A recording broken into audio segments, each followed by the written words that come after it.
Now, energy prices are in the spotlight again. Brent is topping $100 a barrel yet again.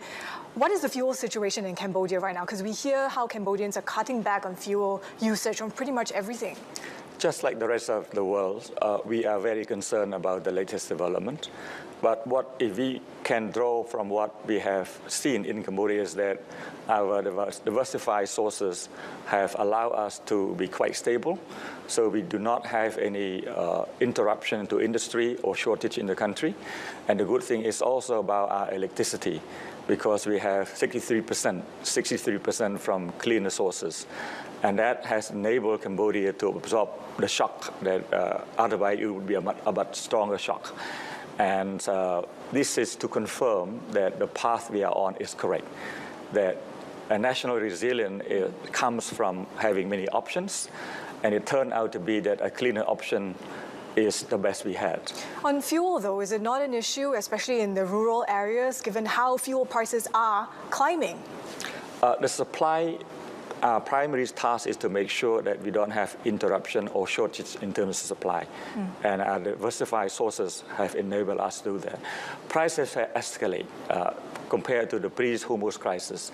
But we have reduced taxes and duty and VAT, and therefore we have helped absorb the shock so that the pass-through effects, it will not be 100% to the consumers. And electricity prices have stood its ground. So we do not, and we have not increased electricity prices. That helps industry and businesses. Can we be expecting more of that support, though? Because in terms of lost revenue, it's costing the government $50 to $60 million monthly. So what else can be done, given how these budget pressures are mounting? We value our people and industry the most. In this difficult time, we want to make sure that industry continue to grow, at least keep their factory processes going, and household above this kind of problem.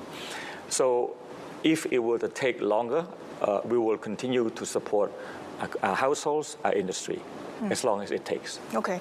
Talk to us about the future plans as well, because as part of the energy mix, LNG is coming on board, 900 megawatts worth of capacity by next year. What are the import plans for Cambodia?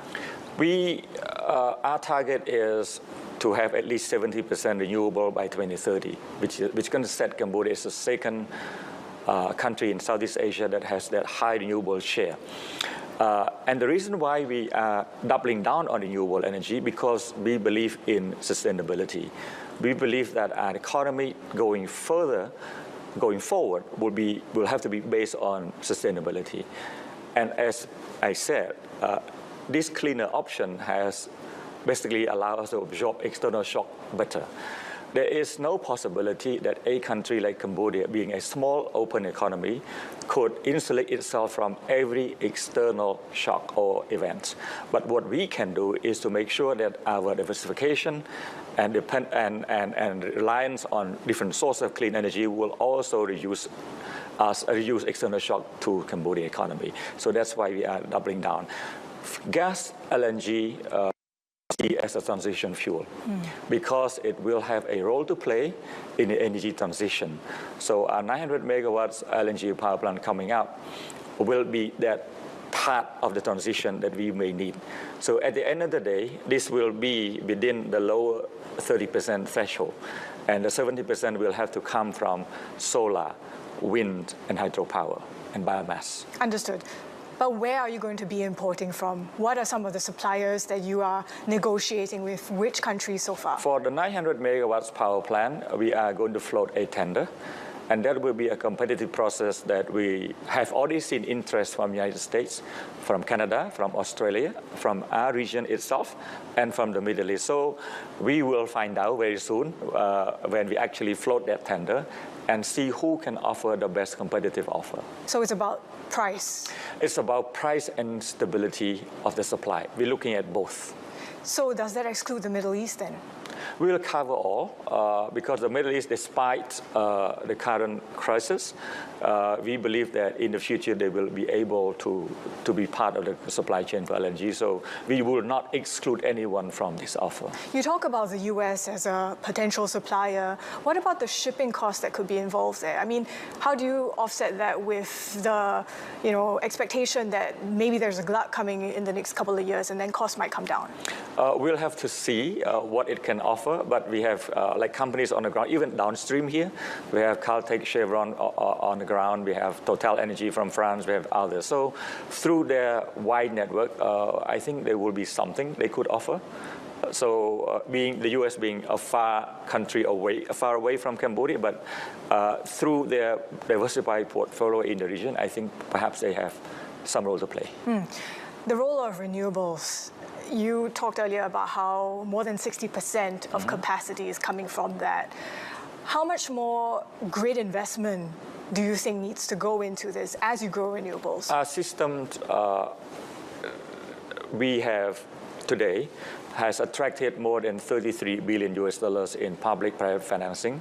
Alongside this, we have the World Bank, Asian Development Bank, AFD, JICA, KOICA, Korea, and even KfW, Germany in this together.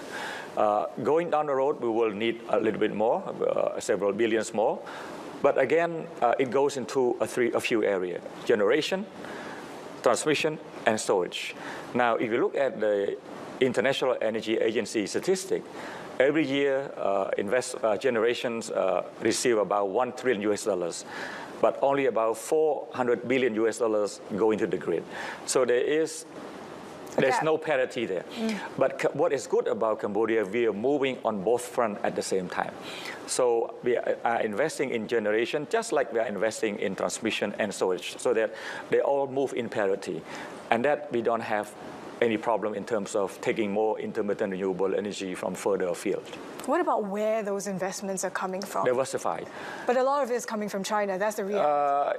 Hydropower is predominantly from China, because China contractors are the most cost competitive.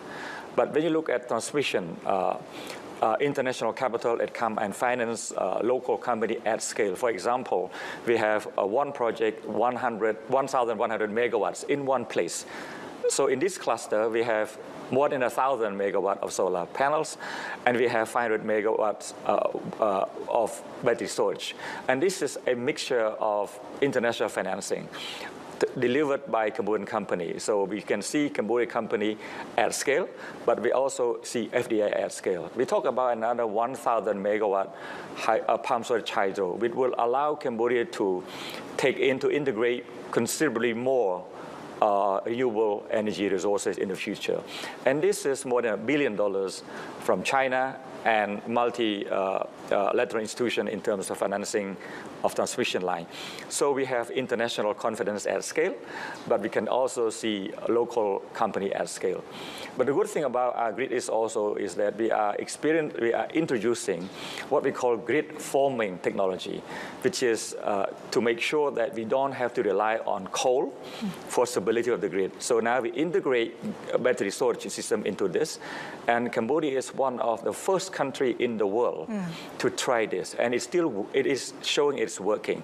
So we're making sure that our grid is staying at the frontier of system innovation. What about the ASEAN power grid? That's been something that's been talked about for a very long time. What progress is actually being made on that front? National system can be as strong as its worst day.